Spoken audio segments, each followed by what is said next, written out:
আন্তর্জাতিক হকার দিবস উপলক্ষে আজকে জাতীয় প্রেস ক্লাবের সম্মুখে আমাদের যে সংক্ষিপ্ত আলোচনা সভা, এই সভার সম্মানিত সভাপতি, বিজ্ঞ হকার নেতা, জননেতা, বীর মুক্তিযোদ্ধা আবুল হোসেন এবং এখানে অনেক নেতৃবৃন্দ, কেন্দ্রীয় নেতৃবৃন্দ আছে, এদের নাম বলতে গেলে অনেক সময় লাগবে, কাজেই আমি নাম বললাম না। এখানে উপস্থিত আছে বিভিন্ন শাখা কমিটির নেতৃবৃন্দ, সাংবাদিক ভাই ও বোনেরা, আসসালামু আলাইকুম। আমি আজকে বক্তব্য তেমন রাখবো না, কারণ সেই 1991 সাল থেকে এই হকারদের পক্ষে বক্তব্য রেখে আছে। কিন্তু এখনই আমার লজ্জা লাগে যে আমি একটা কথা হাজারবার কিভাবে বলবো, কাজে এত কিছু আর বলতে চাই না। আপনারা আবুল হোসেন ভাইয়ের কাছে শুনেছেন যে আমরা মেয়রকে একটা সংবর্ধনা দিয়েছি। এই সংবর্ধনা অনুষ্ঠানে ওয়ার্কার্স পার্টি সম্মানিত সভাপতি, আমাদের নেতা, হকারদের ভাই জননেতা রাশেদ খান মেনন সাহেব ছিলেন। এখানে ছিলেন বীর মুক্তিযোদ্ধা মোফাজ্জল হোসেন চৌধুরী মায়া, এখানে ছিলেন মীর হোসেন আক্তার, ওখানে ছিলেন ভারতের বিখ্যাত হকার নেতা, জননেতা শক্তিমান ঘোষ, এখানে 13 নম্বর ওয়ার্ড কাউন্সিলর সহ অন্যান্য নেতৃবৃন্দ ছিলেন। সবাই বক্তব্য রেখেছেন। একটাই উদ্দেশ্য ছিল, মেয়রকে বলা হয়েছে যে আপনি এদের পুনর্বাসন করেন। আমরা হকার নেতৃবৃন্দরা তো বলবোই, আমাদের কথা বাদ দেন, যারা জনপ্রতিনিধি ওইখানে ছিল তারা সবাই বলেছে। আর আপনি তাদের সম্মুখে ওয়াদা করেছেন যে আমাদের পুনর্বাসন না করা পর্যন্ত উচ্ছেদ করবেন না, এবং আমাদের জন্য ঢাকা শহরের বিভিন্ন জায়গায় বলিজে মার্কেট সহ অন্যান্য যে মেয়ররা ওয়াদা ভঙ্গ করেছে তারা দায়িত্ব পালন করে না, এই কথা যেন না আসে। যদি এই কথা আসে তাহলে আমার মনে হয় আপনাদের ইজ্জত থাকবে না। হকার ভাইয়েরা ও সাংবাদিক ভাইয়েরা, আজকে যে আন্তর্জাতিক হকার দিবস, এই হকার দিবসের একজন বড় নেতা ভারতের ন্যাশনাল ফেডারেশনের কেউ খাবে না, তা হবে না, তা আমরা হতে দিব না, হতে দিতে পারি না। আমরা এই হকার দিবসের দিনে আমরা দাবি করছি, আমাদের ফুটপাতের 1/3 জায়গা আমাদেরকে দিতে হবে, আমাদেরকে পুনর্বাসন দিতে হবে, আর চাঁদা মুক্ত করতে হবে। এখন 300 টাকা থেকে 1400-1500 টাকা পর্যন্ত চাঁদা আপনারা ধরেন। এই চাঁদাগুলো কেন? চাঁদা কি কোনো জনগণের দেশের কাজে আসে? আপনারা দেন, স্বীকৃতি দেন যে এই চাঁদা নিয়ে আপনারা দেশ উন্নয়নের কাজে লাগাবেন, আমরা দিতে রাজি। কিন্তু আপনারা জানতে পারছেন না, আমরা চাঁদা দিতে পারবো না। আমরা চাঁদা মুক্ত হকার চাই, চাঁদা মুক্ত আমরা থাকতে চাই, আমরা চাঁদা দেব। আমার আরো অভিজ্ঞ ব্যক্তিরা আছেন, নিজেরা আছেন, তারা উত্তর দেবেন। এই বলে আমি আজ আমাদের হকারের দিবসের জন্য সবাইকে ধন্যবাদ জানাই, যারা উপস্থিত আছেন তাদেরকেও ধন্যবাদ জানাই। ফুটপাতের 1/3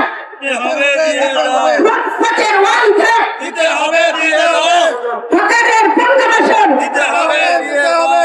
আমরা হকার পুনর্বাসন অধিকার করেই ছাড়বো ইনশাল্লাহ। সবাইকে আবারও ধন্যবাদ জানিয়ে আমি আমার বক্তব্য শেষ করছি। আমার সংগ্রামী শুভেচ্ছা। আমি একজন ভ্রাম্যমান হকার, প্রায় 25 বছর যাবৎ এই পেশার সাথে আমি সম্পৃক্ত। আমি ইচ্ছে করে পেশায় আসিনি। আমি 1999 সালে শরীয়তপুর সরকারি কলেজ থেকে ডিগ্রি পাস করার পরে যখন কর্মহীন হয়ে পড়ি, আমার যখন কর্ম থাকে না, আমি নিজে সামান্য কিছু পুঁজি দিয়ে এই হকারি পেশার সাথে সম্পৃক্ত হই। অত্যন্ত দুঃখের বিষয়, আজকে যে ধরনের হকারদের উপর জুলুম নির্যাতন চলছে, যখনই ঢাকা সিটিতে কোনো মেয়র আসেন তার প্রথম শব্দটি আর হকার উঠছে। আসলে দুঃখের ব্যাপার, হকার উচ্ছেদ হয় না, মেয়র উচ্ছেদ হয়। কথাটা আপনারা খুব ভালোভাবে জানেন। এই সিটিতে অনেক মেয়র ছিলেন যাদের কবরে এখন দুপলাকা চালিয়ে তোমরা তো পারতেন আমাদের হকারদের জন্য একটু কিছু করে যেতে। আমার এক বন্ধু বললেন প্রতিদিন 400 কোটি টাকা শুধু চাঁদা আদায় হয় পরিবহন এবং ফুটপাত থেকে। ভাই, কথাটা এরকম নয়। প্রতিদিন 500 কোটি টাকা চাঁদাবাজি হয় শুধু ফুটপাত থেকে, 500 কোটি টাকা চাঁদাবাজি হয় পরিবহন থেকে, প্রতিদিন 1000 কোটি টাকা চাঁদাবাজি হয় সারা বাংলাদেশ থেকে। আর এই চাঁদার অংশ ঢুকে যায় বিজেপি পেটেন্ট গভর্নমেন্ট পার্টির আওতায়। যে চাঁদার অংশ একদম নিম্ন থেকে শুরু উচ্চ পর্যন্ত যায়। বাংলাদেশে প্রায় 10 লক্ষ হকার রয়েছে। এই 10 লক্ষ হকার যদি প্রতিদিন 100 টাকা করে সরকারকে রেভিনিউ দিত, প্রতি বছরে সেই রেভিনিউর পরিমাণ দাঁড়াতো 36,000 কোটি টাকা, যা প্রায় বাংলাদেশ বাজেটের 20 ভাগের 1 ভাগ। এবং আজকে আমরা যে মেট্রো রেল দেখতে পাচ্ছি, আরো বিভিন্ন সিটিতে এরকম মেট্রো রেল করা যেত। সরকারের কাছে আমাদের দাবি, আপনারা এই আইডি হকার একটা আইডি কার্ড করেন। এই আইডি কার্ডের মাধ্যমে আমাদের নির্দিষ্ট একটা জায়গায় নির্দিষ্ট পরিবহনে আমাদেরকে কিছু পণ্য বিক্রি করতে দেন। আমরা আপনাদের গভর্নমেন্টের ফান্ডে 100 টাকা করেন, 200 টাকা করেন, এই রেভিনিউ দিতে আমরা বাধ্য, যাতে উন্নয়ন হবে। আজকে দেশ ডিজিটাল করেছেন, দেশ স্মার্ট করবেন। আমরাও ডিজিটাল বাংলাদেশ করার জন্য অংশীদার, আমরা স্মার্ট বাংলাদেশ করার জন্য অংশীদার। আমার পাশের দেশ ভারত, সেই ভারতে হকারদের আজকে পুনর্বাসিত করা হয়েছে কিভাবে? একটু জায়গা দেওয়া হয়েছে, তারা সরকারকে রেভিনিউ দেয়, রাজস্ব দেয়। আমরাও বলবো, এখানে অনেক লোক বক্তব্য দেবেন। আমাদের হকার আন্দোলনের এক উজ্জ্বল নক্ষত্র কমরেড আবুল হোসেন, কামাল সিদ্দিকী ভাই সহ আরো বিভিন্ন নেতৃবৃন্দ আন্দোলনের বক্তব্য দেবেন। আমরা তো ছোট মানুষ, আমরা তোমাদের কাছ থেকে শিখি, কিন্তু আজকে চাঁদাবাজি করে কারা, মামলা খায় কারা, চাষি মরছে কই, চাচায় কাঁদে কই। মামলা খায় কমরেড আবুল হোসেন, মামলা খায় আলিম চৌধুরী, মামলা খায় কে, কামাল সিদ্দিকী। আমার ভাইয়েরা মামলা খায়, আর তারা চাঁদাবাজি করে কানাডায় বেগম পাড়ায় বাড়ি বানায়। আর আমার ভাইয়েরা মামলা জবাব দিতে জীবন শেষ। আমি পরিশেষে একটা কথাই বলতে চাই, আকাশ কর্তৃবৃন্দর মাধ্যমে আগামী দিনে আমাদের আন্দোলনকে আরো বেগবান করবেন এবং বেগবান করবেন। এই আন্দোলনের শরিক আমরা সবাই আছি ইনশাআল্লাহ। জয় বাংলা, জয় হোক এদেশের। আন্তর্জাতিক হকার দিবস উপলক্ষে বাংলাদেশ হকার সংগ্রাম পরিষদ কর্তৃক আয়োজিত আজকের এই মানববন্ধনের উপস্থিত নেতৃবৃন্দ, সবাইকে আসসালামু আলাইকুম ওয়া রাহমাতুল্লাহি ওয়া বারাকাতুহু। আমরা দীর্ঘ বছর, দীর্ঘদিন এইভাবে লড়াই সংগ্রাম আন্দোলন করে যাচ্ছি, কিন্তু ফলশ্রুতি আমরা 0 পয়েন্ট আছি। আমার শ্যামপুর কদমতলী থানায় আপনারা জানেন যে ওইখানে আমাদের একটা বিশাল আমাদের ওই সংগঠন এবং হকার ভাই এবং বোনেরা ওখানে এই পণ্য বিক্রি করে। যেমনি আমরা পুলিশের নির্যাতিত হই, তেমনি নেতাদের নির্যাতিত হই। যদি মনে করেন যে আমাদের 50 টাকা চাঁদা থাকে বা 100 টাকা চাঁদা থাকে, ইলেকশনের পরে যিনি পরিবর্তন হয়ে নতুন করে এমপি হয়ে আসেন, চাঁদাটা আরো দ্বিগুণ হয়ে যায়। মাননীয় মেয়র মহোদয়ের কাছে বহুবার আবেদন করা হয়েছে, কিন্তু কেউ কথা রাখেনি। অতএব আমরা যেভাবে নির্যাতিত নিপীড়িত ভাবে আছি, অনেকে দেখবেন নির্বাচনের পরে, নির্বাচনের আগে 2 রকমের কথা। নির্বাচনের আগে আমাদের প্রতিশ্রুতি দেয় আমাদের একটা ব্যবস্থা করবে, নির্বাচনের পরে বলে যে 100 হকারের জন্য আমি আমার এলাকার সমগ্র মানুষের আশা আকাঙ্ক্ষা বঞ্চিত করতে পারি না। তাহলে আমরা তো ফুটপাতে বসি, ফুটপাতে বসে আমরা পণ্য কিনা বেচা করি। আপনি দেখেন যদি ফুটপাত না থাকে, এই রাত্রিবেলা যারা আপনারা যে 10টা বা 8টা 9টার দিকে যে চলাচল করেন, কত ছিনতাইকারী, ডাকাতি, কত কিছু হয়। এই হকারদের আলো জ্বলিত দোকানপাটের কারণে আমি মনে করি ছিনতাই থেকেও মুক্ত পান। আর আমরা যেভাবে আছি, নির্যাতিত আছি, আমি মনে করি যে আমাদের এই সহযোগিতার জন্য আমাদের মিডিয়া ভাইয়েরাই যথেষ্ট, সাংবাদিক ভাইয়েরাই যথেষ্ট। সাংবাদিক ভাইয়েরা যদি আমাদের প্রতি একটু সহানুভূতি করেন, আমাদের বিষয়গুলি তুলে ধরেন, আশা করি আমরা এই নির্যাতন থেকে মুক্তি পাইতে পারি। এই আশাবাদ ব্যক্ত করে আমি আমার বক্তব্য শেষ করছি। আইনালে এখন বর্তমানে চাঁদা হইতেছে 4 থেকে 500, কোন জায়গায় 1000, এই চাঁদাবাজ। এখন এই অবস্থায় সাধারণ মানুষের অনেক ছাত্ররা ওইখানে কলম বিক্রি করে, কিছু মহিলারা ওইখানে ব্যবসা করে, ওইখানে অনেক নির্যাতন। এই নির্যাতনের জন্য আবুল ভাই অনেক চেষ্টা করেছে, মেয়রের সাথেও বলেছে, কিন্তু আমরা কোনো তার সীমা পাই নাই। না পাওয়ার কারণে এখন সবাই আশা দেয়, এখানে আমাদের কমিশনারও বলছে নির্বাচনের পরে আমরা কিছু করব, আমরা এখনো কিছু পাই নাই। ওনার পরে এখন আরো 100 টাকা বেড়েছে, এখন 600 টাকা। এখন মাঝে মাঝে দলীয় নেতারাও যাইয়া ওইখানে হাত বাড়াইয়া দোকান উঠাইয়া দোকান সাধারণ পরিবেশ থেকে দোকান নেয়। এই অবস্থায় বলছে আমরা অনেক নির্যাতিত আছি, এটা নিয়ে অনেক সংগ্রাম করেছি। হকাররা ভয়তে কিছু বলতে পারে না, তাদের মুখে কাপা লাগানো, কিছু বলতে তাদের উপরে নির্যাতন হয়। হকার দিবসের উপলক্ষে আজকের হকার সমাবেশের সম্মানিত সভাপতি আবুল হোসেন উপস্থিত আছেন, আমার সংগঠনের সভাপতি কামাল সিদ্দিকী, অন্যান্য নেতৃবৃন্দকে সবাইকে আন্তরিক অভিনন্দন ও শুভেচ্ছা জানাচ্ছি। বক্তব্য দিবেন নেতৃবৃন্দরা। আমি এতটুকু বলতে চাই, আজকে আমরা দীর্ঘদিন যাবৎ হকার পুনর্বাসনের আশ্বাসে আছি। বর্তমান মাননীয় মেয়র সাহেব উনি কথা দিয়েছেন অবিলম্বে ব্যবস্থা নেবেন, এখনো ব্যবস্থা নেই নাই।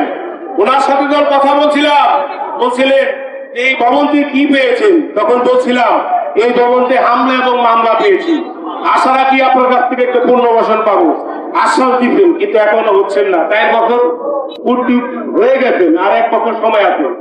আমি আজকের এই সমাবেশ থেকে ওনাকে একটি কথা বলতে চাই, আমরা আন্দোলনে যেতে চাই না, আমাদেরকে আন্দোলনে নিতে বাধ্য করবেন না, কারণ আমরা অনেক আন্দোলন করছি, আন্দোলন করে আন্দোলনের সফলতা পেয়েছি। আমরা আশা রাখি উনি ঈদের আগে এই হকারদের একটা পুনর্বাসনের ব্যবস্থা ঘোষণা দিবেন, আর না হলে হকার সংগ্রাম পরিষদের নেতৃত্বে দুর্যোগ আন্দোলন গড়ে তুলবো আমরা ঈদের পরে, এই আশা ব্যক্ত রেখে। আর পাশাপাশি শুধু ঢাকা দক্ষিণ সিটি কর্পোরেশনেই 5 কোটি টাকা প্রতিদিন চাঁদাবাজি হয়। মাননীয় মেয়র সাহেব বলেছিলাম চাঁদাটা বন্ধ করেন, আপনি আমাদের কাছে নেন, আপনার কোনো পয়সা লাগবে না, আমাদের পয়সা দিয়ে আপনি পুনর্বাসন করতে পারবেন।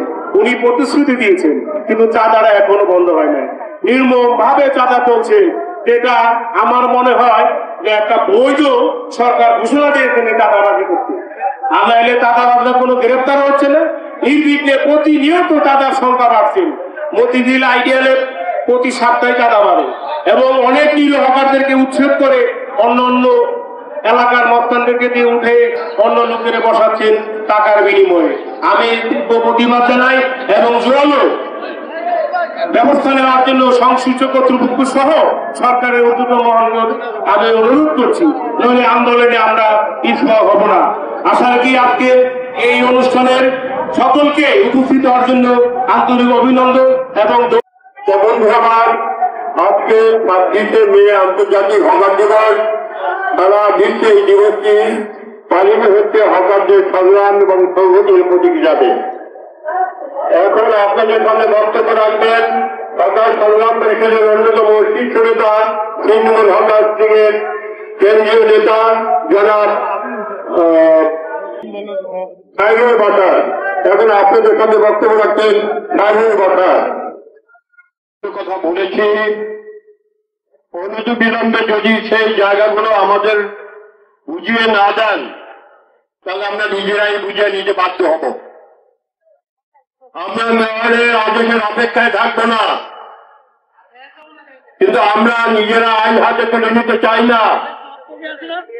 আমরা মেয়র মহোদয় আজকের অনুষ্ঠানের মধ্যে দিয়ে তাকে জানাতে চাই, জাতীয় বাইতুল মোকাররমের পূর্ব গেট আমাদের হকার পুনর্বাসনের জন্য বরাদ্দ করেছেন, সেই জায়গাটা আমাদের অনতি বিলম্বে আমাদের কাছে আমাদের বুঝিয়ে দিবেন।